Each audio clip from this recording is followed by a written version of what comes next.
Digital সার্ভের নামে শ্রীভূমি জেলা সহ সমস্ত রাজ্য থেকে কোটি কোটি টাকা লুটের চক্রান্ত ফাঁস। ডিজিটাল সার্ভের নামে সীমান্ত জেলা থেকে অবৈধ পন্থায় পরিবার পিছু 100 টাকা করে আদায় করছে বহিরাজ্যের একটি NGO. Central commercial industry of India বেসরকারি এই সংস্থার নামে বিভ্রান্তিতে পড়েছেন গ্রামাঞ্চলের সাধারণ মানুষ, কিন্তু নিরুত্তাপ প্রশাসন। টাকা সংগ্রহের অনুমতি নেই শ্রীভূমি জেলা প্রশাসনের, একাংশ জিপি সচিবের অনুমতিকে হাতিয়ার করে সক্রিয় লুটচক্র। বেসরকারি সংস্থার ডিজিটাল সার্ভে সাধারণ মানুষের কি কাজে লাগবে প্রশ্ন সচেতন মহলে। ভোটার তালিকায় হোল্ডিং পৃথক হবে, বিভ্রান্তিতে পড়েছে সাধারণ মানুষ। এক একটি পরিবার 5 থেকে 10টি হোল্ডিং করেছেন 500 থেকে 1000 টাকায়। কালীগঞ্জ, বাখরশাল, নাইগ্রাম সহ একাধিক জিপিতে সার্ভের নামে জাঁকিয়ে বসেছে লুটচক্র। একাংশ জিপি সভাপতি সার্ভের নামে টাকা সংগ্রহে আপত্তি জানালেও থামছে না বহিরাজ্যের এনজিও। পশ্চিমবাংলার এনজিও আসামের ডিজিটাল সার্ভের বিষয়ে জেলা প্রশাসনের বিবৃতি চেয়েছেন সাধারণ মানুষ। বিভ্রান্তিকর ডিজিটাল সার্ভে এবং 100 টাকা করে আদায়ের বিষয়টি জেলা প্রশাসনের নজরে এনে সরব কালীগঞ্জ জেলা পরিষদ সদস্যের প্রতিনিধি রিজু তালুকদার। বিগত কয়েকদিন থেকে বেসরকারি ডিজিটাল সার্ভে এবং টাকা আদায় শুরু হওয়ার খবর পাওয়া গেছে শ্রীভূমি জেলার কালীগঞ্জ জেলা পরিষদ এলাকার কালীগঞ্জ জিপি সহ পার্শ্ববর্তী জিপিগুলিতে। সার্ভে টিমের কাছে পরিবার পিছু 100 টাকা করে আদায়ের জন্য জেলা প্রশাসন বা রাজ্য সরকারের কোনো অনুমতিই নেই, অথচ ন্যূনতম 1 পয়সার কোনো ট্যাক্স বা ফিজ আদায় করতে হলে জেলা প্রশাসনের নোটিফিকেশন প্রয়োজন। সেখানে কিন্তু বহিরাজ্যের এই এনজিও কর্তৃক বেসরকারি সার্ভের নামে অবাধে টাকা লুট করা হলেও রহস্যজনকভাবে সম্পূর্ণ নিরুত্তাপ শ্রীভূমি জেলা প্রশাসন। গোটা জেলা থেকে একই হারে টাকা সংগ্রহ করা হলে মোট অঙ্ক দাঁড়াতে পারে 30 কোটি টাকারও অধিক। বেসরকারি এই সার্ভে সাধারণ মানুষের কি কাজে লাগতে পারে তার সদুত্তর নেই কারো কাছে। বিষয়টি নজরে আসতে এ নিয়ে সরব হয়েছেন কালীগঞ্জ জেলা পরিষদ সদস্যা খাদিজা বেগমের প্রতিনিধি রিজু আহমদ তালুকদার। তিনি বিষয়টি জেলা প্রশাসনের নজরে এনে দ্রুত ব্যবস্থা গ্রহণ করার দাবি জানিয়েছেন। যাবতীয় ঘটনার আরো বিশদ তথ্য জানার আগে আমরা একবার শুনে নেব বাখরশাল নাইগ্রাম জিপির এক সাধারণ নাগরিকের মন্তব্য। আপনারা হলে বিগত 4-5 দিন থেকে দেখা যে সকল গাঁয়ে গাঁয়ে ওরকম কিছু কার্ড লইয়া কিছু ছেলেরা কোনোখানে একজন কোনোখানে 2জন যাইকরা গিয়া তারা কইরা যে গভর্নমেন্টের তরফ থেকে একটা সার্ভে আইছে, সকল ঘরের আধার কার্ড বানাইতে লাগবে ওগুলা। আর যদি হোল্ডিং নাম্বার আগলানি রয় তে হোল্ডিং নাম্বারও এখন আগলি যেত। আধার কার্ড বানানি হলে একটা কার্ডও তারা 100 টাকা করে লইতরা রিসিপ্ট দিতরা। আর কোনো ঘরে হোল্ডিং আগলাইতা কইয়া 3টা 4টা 5টা যটা ছেলে আছে 9টা হোল্ডিং আগলাইতা কইয়া ওরা যটা হোল্ডিং ওটা 300-500 টাকা একটাতে 100 টাকা করে লইতরা।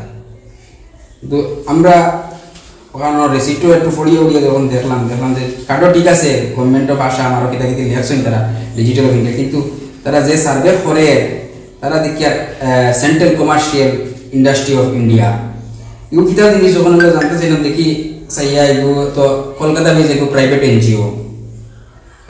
তো আমরা প্রশ্ন হইল যে এগুলো হাসাও কোনো সরকারি সার্ভে নেই না এই যে এনজিও নিজে থেকে করে। যদি আমরা সাধারণভাবে হইলে সরকারি সার্ভে হইলে তো সরকারের তার নিজে নিজে করাইতো পয়সা কেনে, আর প্রাইভেট হইলে প্রাইভেট তার করে মানুষে আবার পয়সা দিতে থাকে বুঝেছেন। তো আমরা জেলা প্রশাসনের দৃষ্টি আকর্ষণ করে কই আর যে হাসাও এগু মানে কোনো কম্পালসারি বা ম্যান্ডেটরি সার্ভে নিজে ওগুলো করা লাগবে বা না করলেও হইব, একটু মানে আমরা পাবলিককে জানাইলে ভালো হয়। এটা লাগি বহুত গরিব মানুষ আছেন যারা কাছ থেকে তারা হোল্ডিং আগলাইতেও লাগবো বা করতেও লাগবো হইয়া 100 টাকা 300 টাকা 300 করে লিয়া যায় কিনা বহুত সময় মানুষের বহুত কষ্ট করিও দিয়ে। তো এটা জানাইলে ভালো হইব। ধন্যবাদ। পশ্চিমবাংলার এনজিও এবার ডিজিটাল সার্ভের নামে লুটের বরাক উপত্যকায় দোকানদারি শুরু করার অভিযোগ সামনে এসেছে।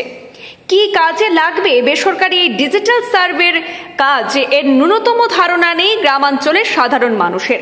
যতদূর জানা গেছে, central commercial industry of India নামের সংস্থা শ্রীভূমি জেলা প্রশাসনের কাছে ডিজিটাল সার্ভের অনুমতি চেয়ে আবেদন করার পর ডিসি থেকে সিও হয়ে জিপি সচিব পর্যন্ত আবেদন পৌঁছালে জিপি সচিবের কাছে নাকি সংস্থাটি সার্ভের নামে পরিবার পিছু 100 টাকা করে ফিজ আদায় করার বিষয়টি লিখিয়ে নিয়ে মিশন শুরু করে দিয়েছে। কিন্তু ফিজ আদায়ের অনুমতি জিপি সচিব দিতে পারেন না, এই বিতর্ক শুরু হতে একাংশ জিপি সচিব তড়িঘড়ি প্রথমে দেওয়া অনুমতি বাতিল করেছেন, এমন তথ্য আমাদের হাতেও মজুদ রয়েছে। কিন্তু ডিজিটাল সার্ভের নামে টাকা সংগ্রহ বন্ধ করেনি বহিরাজ্যের এই এনজিও। এবার বিষয়টি নিয়ে সরব হয়েছেন জেলা কংগ্রেস কমিটির জনৈক কর্মকর্তা তথা কালীগঞ্জ জেলা পরিষদ সদস্যের প্রতিনিধি রিজু আহমদ তালুকদার। তিনি অভিযোগ করে বলেন, সার্ভের নামে সাধারণ মানুষকে ভুল বোঝাচ্ছে এই সংস্থাটি। প্রত্যেকটি দোকান, বাড়ি, হোটেল এবং সম্পত্তির নামে একটি প্লেট দেওয়া হচ্ছে, সেখানে একটি বারকোড এবং একটি আইডি দেওয়া হয়। বলা হচ্ছে এতে নাকি ভোটার তালিকায় পৃথক হোল্ডিং সহ বিভিন্ন সরকারি সুযোগ সুবিধা মিলবে। এতে সহজ সরল গ্রামাঞ্চলের মানুষ কিন্তু হুড়মুড়িয়ে পড়েছেন।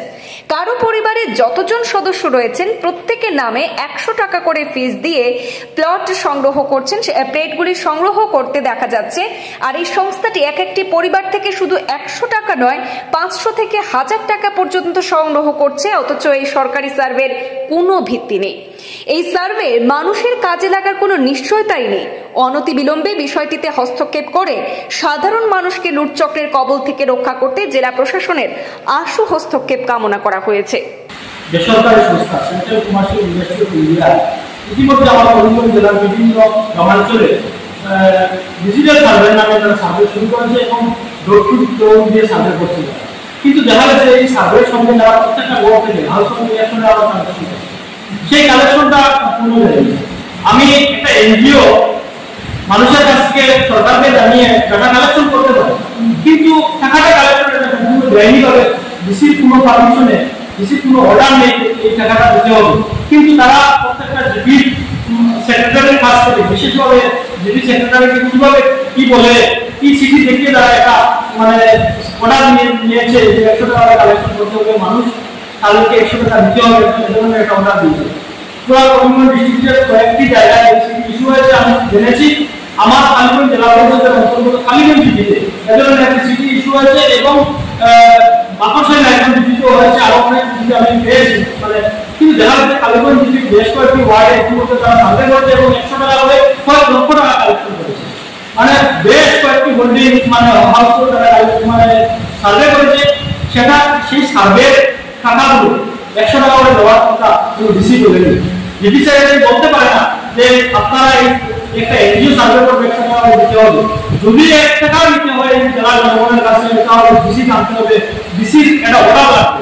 কিন্তু দেখা যাচ্ছে সম্পূর্ণ বেআইনিভাবে একটা লক্ষ লক্ষ কোটি টাকা টাইম হচ্ছে। যদি এভাবে দেখা যায় 100 টাকা করে গণহারে তারা সার্ভে শুরু করেছে, আর এইভাবে গণহারে তারা যে টাকা কালেকশন করছে মানুষকে ভুল বুঝাচ্ছে যে মানুষ তারা ডিজিটাল সার্ভে করে কি বুঝাচ্ছে যে তারা হাউসহোল্ড মানুষ বলছে হাউসহোল্ড চেঞ্জ হবে, হাউসহোল্ড আলাদা হবে।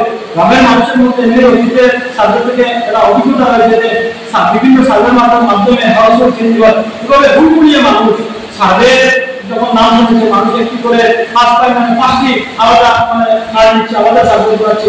এই যে কথাগুলো বিভ্রান্তিকর কথা মানুষকে শুনিয়ে তারা টাকা কালেকশন করছে, সেটা সম্পূর্ণ বেআইনি। আমি জেলার মানে জেলা উপায়ুক্ত এডিসি জেলা অতিরিক্ত উপায়ুক্তকে আমি মানে নোটিশে এনেছি বিষয়টি এবং উনি সিওকে বলেছেন, সিও ভিডিওকে বলেছেন যে টাকা কালেকশন বন্ধ করতে হবে।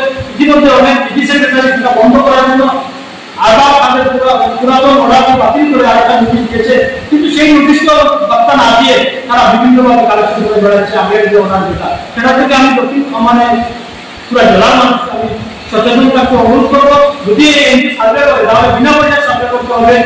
সরকার তাদেরকে পয়সা দেবে, সরকারের সাথে তাদের কি কথা রয়েছে সেটা তারা বলবো।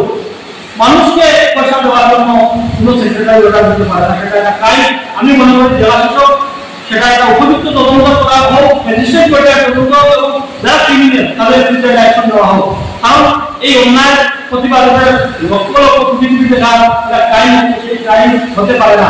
জেলার মানে আধিকারিকরা রয়েছেন, জেলার নির্বাচিত প্রতিনিধিরা রয়েছেন, তাদেরকে অন্ধকারে রেখে এটা কোনোভাবে বরদাস্ত করা যাবে না।